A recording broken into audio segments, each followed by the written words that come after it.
Ok, maintenant on va se promener un petit peu dans la Bible.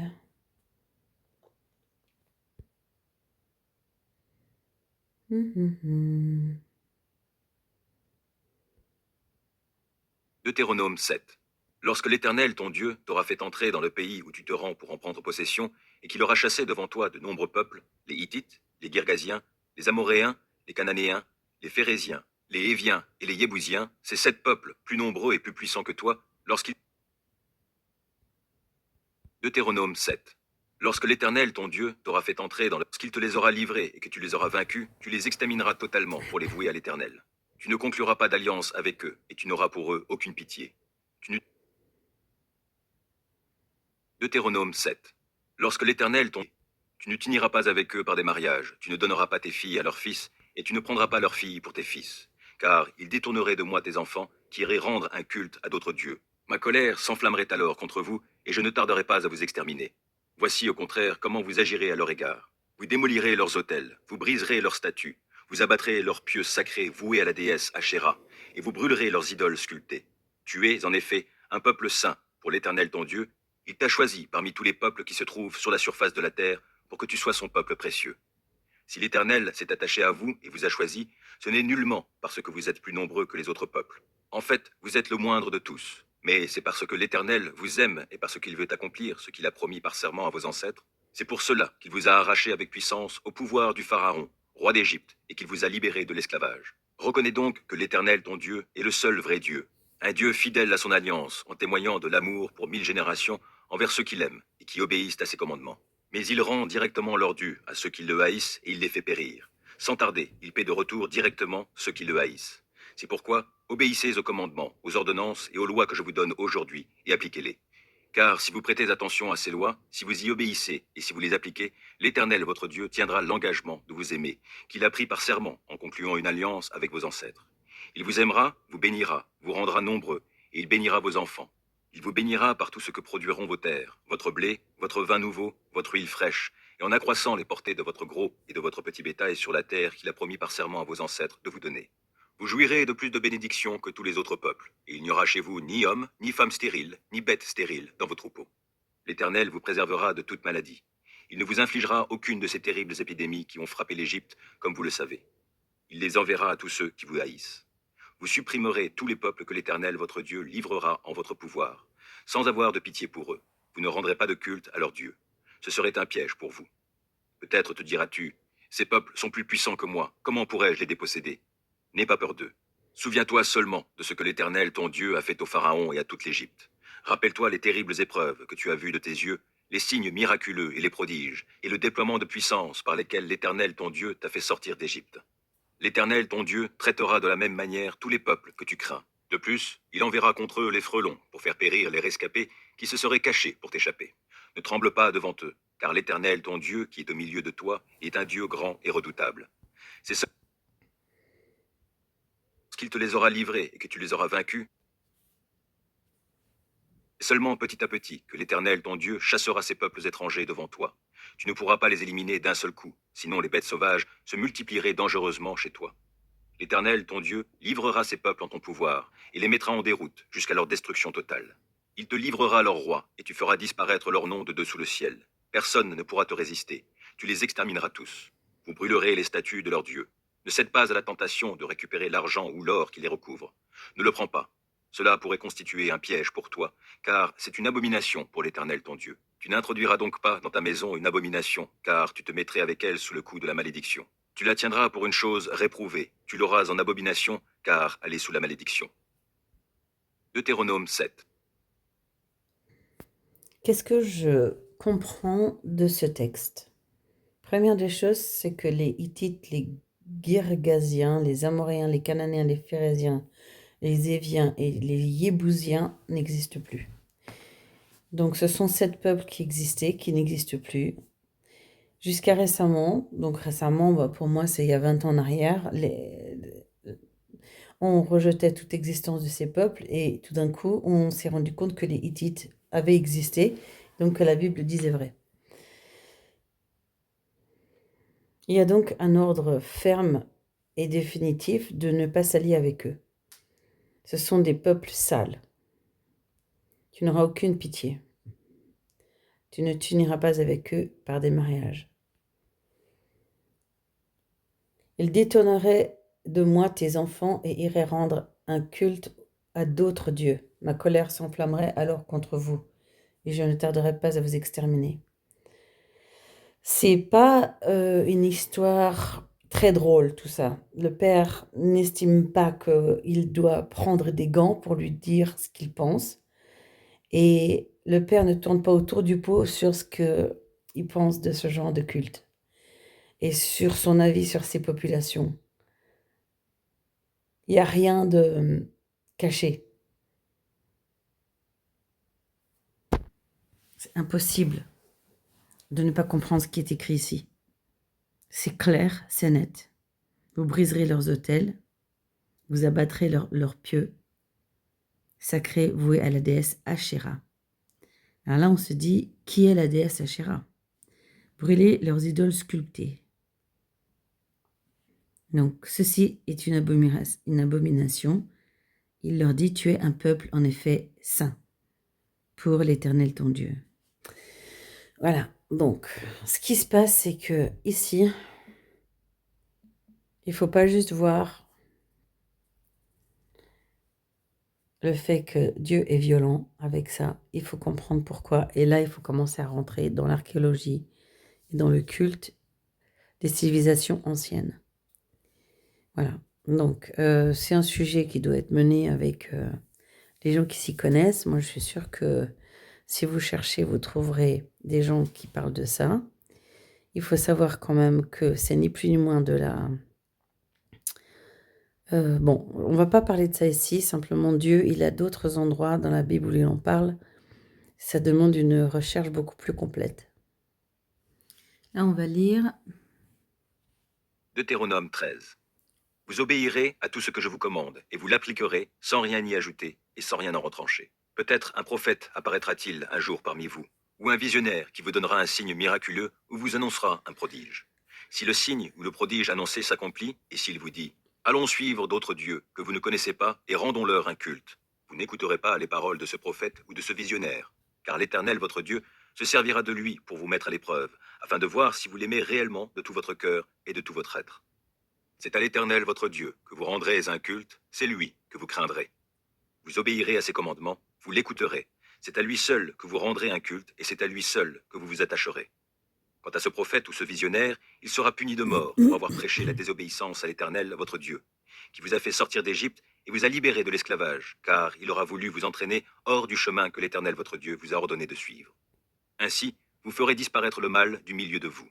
Si ton frère, fils de ta mère, ou ton fils, ou ta fille, ou la femme que tu sers contre ton cœur, ou ton ami intime essaie de te séduire en secret en te disant « Allons rendre un culte à d'autres dieux que ni toi ni tes ancêtres n'avaient connus, des dieux d'entre les divinités des peuples étrangers, proches ou lointains, qui habitent d'une extrémité de la terre à l'autre, tu n'accepteras pas sa suggestion, et tu ne l'écouteras pas. Bien plus, tu ne t'apitoieras pas sur lui, tu ne l'épargneras pas, et tu ne couvriras pas sa faute. Au contraire, tu as le devoir de le faire périr. Ta main se lèvera la première sur lui pour le mettre à mort, puis tout le peuple t'imitera.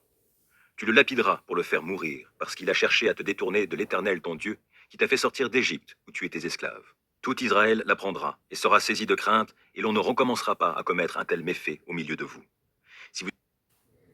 Qu'est-ce que je vois? Je vois que des prophètes peuvent venir d'un autre pays ou d'un autre contrée. Non, il vient pas d'un autre pays, il vient de parmi eux. Il est visionnaire, il fait des signes miraculeux qui s'accomplissent. Cependant, quand on est sous le charme de sa séduction, il nous emmène vers d'autres dieux. C'est pas parce qu'il a manifesté des choses qu'il a dit qu'il se passerait qu'il faut l'écouter. Quand il commence à dire des choses qui sont fausses, qui sont contre les instructions du Dieu éternel, il faut résister, il ne faut pas aller avec. Il y a toujours la notion de tri, de celui qui écoute, de celui qui n'écoute pas, de celui qui est le bon grain et du mauvais grain. Et là, on la voit ici au début de la Bible. C'est mettre à l'épreuve, voir si vous l'aimez réellement de tout votre cœur, ou si vous êtes juste des machines ou des gens qui sont intéressés par le bénéfice de ce que vous faites, ou si simplement Vous avez même compris ce que vous êtes censé faire dans la vie. On a déjà parlé du fait de craindre Dieu. C'est pas seulement craindre Dieu, c'est le mettre sur le trône, c'est savoir qu'il est le Tout-Puissant. Quand on est allé dans l'histoire du roi d'Égypte et de Moïse, c'est une démonstration de force des différentes divinités terrestres par rapport à cette entité qui se démarque et qui a l'air de prendre le pas sur toutes les autres quand elle se manifeste. Celui qu'on appelle l'Éternel. On l'appelle aussi le Dieu de Abraham, Isaac, Jacob. Il s'est révélé à Moïse en disant « Je suis, je suis ». Là, il leur rappelle l'épisode de l'Égypte. Ils étaient esclaves. Et il y a eu les 10 plaies d'Égypte qui a fini par tuer le fils de Pharaon. Lui-même, il est mort dans les eaux de la mer Rouge à la poursuite des Israélites alors que Dieu refermait les eaux sur lui et ses soldats. On recherche dans les archives historiques et archéologiques le nom du Pharaon en question et voilà ce qui se passe. Certains disent Ramsès, certains disent Toutmosis, mais il faut savoir que tous les rois qui sont cités par les archéologues citent des rois qui sont morts de cause naturelle dans leur lit, même pas sur des champs de bataille. Le roi qui a poursuivi Moïse est mort avec ses soldats, ses chevaux et ses chariots submergés par les eaux. Il n'a donc pas pu mourir dans son lit ou sur un champ de bataille sur la terre. Son nom n'est pas connu. On ne sait pas qui il est. La mort de son fils aîné est clairement la déchéance de sa souveraineté, de sa lignée royale. Il n'avait pas d'héritier, il est mort lui-même, il a été oublié. Il a préféré servir d'autres dieux que l'Éternel. Ensuite, il fait référence à un membre de la famille, un ami, un très très bon ami, une femme que l'on sert contre son cœur. C'est drôle, parce que dans ce passage, on ne parle pas de ton épouse, on parle juste de la femme que tu sers contre ton cœur. C'est très drôle en fait, parce que à cette époque, les hommes avaient plusieurs femmes ou des concubines, pas dans la civilisation des Hébreux, je crois pas, je crois que c'était des femmes seules avec un homme seul, mais clairement Abraham, il a eu des concubines et Jacob aussi, il a eu plusieurs femmes. C'est juste intéressant, c'est un autre sujet. Là, on parle de dieux qu'ils n'ont pas connus, ou d'autres dieux, ni toi ni tes ancêtres n'avaient connus. C'est-à-dire que des dieux sont venus d'autres civilisations, des dieux lointains. Un dieu lointain. D'où viennent ces dieux? Ils connaissaient l'Égypte. Ils étaient dans le désert entre l'Égypte et la terre promise. Je crois que c'était le pays de Médian, c'était donc l'Arabie Saoudite. Pour eux, ça c'est des pays connus. Donc quels sont les dieux des pays lointains, je ne sais pas. L'autre extrémité de la terre. Non seulement il ne faut pas écouter ce qu'on te dit, et ce membre de la famille, cette personne chère, une personne en qui tu as confiance en fait, tu dois t'élever contre cette personne. Faute. Au contraire, tu as le devoir de le faire périr. Ta main se lèvera la première sur lui pour le mettre à mort, puis tout le peuple t'imitera. C'est dur, hein? Il faut te lever toi-même contre lui et tu dois le mettre à mort. Tu le lapideras pour le faire mourir, parce qu'il a cherché à te détourner de l'Éternel ton Dieu, qui t'a fait sortir d'Égypte, où tu étais esclave.